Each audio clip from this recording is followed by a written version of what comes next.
राजस्थान में बीजेपी के लिए क्यों जरूरी है वसुंधरा राजे? जाट, गुर्जर और राजपूत को साधने में कौन है सबसे आगे?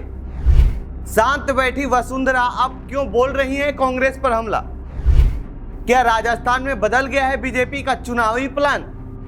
राजस्थान में विधानसभा चुनाव के लिए 25 नवंबर को वोटिंग होनी है। इस दौरान सभी पार्टियों ने अपने अपने उम्मीदवारों की लिस्ट जारी कर दी है, लेकिन इस बीच बीजेपी की लिस्ट चौंकाने वाली है। जिस वसुंधरा राजे को इस चुनाव में साइड करना चाहती थी बीजेपी, उस वसुंधरा राजे के समर्थकों को टिकट बड़ी संख्या में दिया गया है। ऐसे में सवाल उठ रहा है कि आखिर बीजेपी का हाईकमान वसुंधरा के सामने घुटने टेक दिया है या फिर उनके साथ जुड़े जातिगत वोट के लिए ऐसा कर रही है। तो वहीं कांग्रेस में भी कुछ ऐसा ही देखने को मिल रहा है। सचिन और गहलोत एक दूसरे के खिलाफ पूरे 5 साल बोलते आए हैं, लेकिन चुनाव के दौरान एक दूसरे का समर्थन कर रहे हैं। इन पार्टियों के बदले बदले तेवर बता रहे हैं कि इस चुनाव में भी जातियों को साधने की कोशिश की जा रही है। तो आइए जानते हैं इस रिपोर्ट में राजस्थान के जातीय समीकरण के बारे में और इन नेताओं का जातियों से क्या है कनेक्शन। 3 जातियों से सीधा है वसुंधरा राजे का कनेक्शन। साल 2018 में चुनाव हारने के बाद वसुंधरा राजे सिंधिया पार्टी में हाशिए पर चली गई थी। इस दौरान उनसे हाईकमान भी दूरी बना लिया था, लेकिन चुनावी जरूरतों की वजह से राजस्थान में बीजेपी एक बार फिर वसुंधरा के भरोसे दिखाई दे रही है। और दे भी क्यों ना, वसुंधरा राजे का राजस्थान में लगभग सभी जातियों में अच्छी पकड़ मानी जाती है। राजस्थान में जाट, गुर्जर और राजपूत की अच्छी पकड़ है। इन जातियों को साधने में वसुंधरा बाकी नेताओं से कहीं आगे हैं। वसुंधरा राजे की शादी जाट परिवार में हुई है, ऐसे में वह जाट बहू हुई। इसके अलावा उनके बेटे की शादी गुर्जर समुदाय में हुई है, ऐसे में वह गुर्जर समुदाय की समधन हुई। तो वहीं वह एक राजपूत परिवार से आती हैं, तो राजपूत की बेटी हुई। इन जातियों के राजस्थान में 21% वोट है। इनमें गुर्जर 5%, राजपूत 6% और जाट 10% शामिल हैं।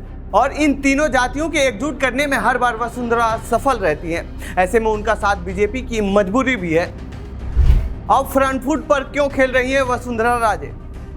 चुनाव जैसे जैसे नजदीक आ रहे हैं, वसुंधरा वैसे वैसे अब चुनाव में एक्टिव नजर आने लगी हैं। और कांग्रेस की गहलोत सरकार पर पिछले 5 सालों में राजे ने कुछ नहीं बोला था, लेकिन अब महिलाओं की सुरक्षा, वहां की कल्याणकारी योजनाओं पर लगातार सवाल खड़ा कर रही हैं। वह कह रही है कि वर्तमान में कांग्रेस शासन के दौरान महिलाओं के साथ होने वाले उत्पीड़न मामले में राजस्थान नंबर 1 पर है। ये कैसे पहुंच गया? इसके अलावा स्थानीय मुद्दे जैसे पानी और बुनियादी ढांचा संबंधी चीजें शामिल हैं। राजे उन्हें भी अब उठा रही हैं। वसुंधरा राजे अब यह समझ चुकी हैं कि भले अशोक गहलोत के कल्याणकारी योजनाओं से लोग खुश हों, लेकिन बुनियादी ढांचे के विकास के मामले में स्थानीय विधायक से लोग बहुत ज्यादा खुश नहीं हैं। ऐसे में ये मुद्दे कांग्रेस को सत्ता से बाहर का रास्ता दिखाने में मदद कर सकते हैं। जाट, गुर्जर, राजपूत को साधने में कांग्रेस भी पीछे नहीं।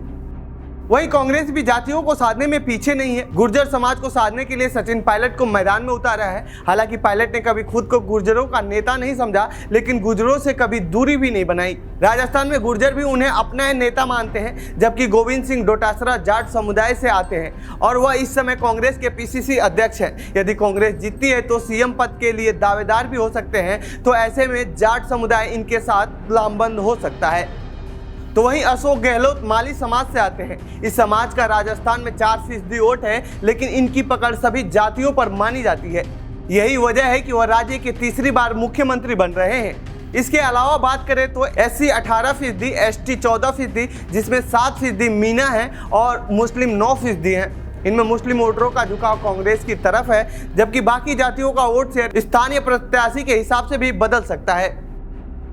तो ऐसे में बीजेपी के लिए राजस्थान में वसुंधरा राजे सिंधिया एक चुनावी इक्का साबित हो सकती हैं। तो ये थी राजस्थान चुनाव और वसुंधरा राजे सिंधिया से जुड़ी हमारी ये रिपोर्ट। आपको कैसी लगी ये रिपोर्ट कमेंट बॉक्स में बताएं। बाकी देश दुनिया की खबरों के लिए बने रहिए जनसत्ता के साथ। धन्यवाद।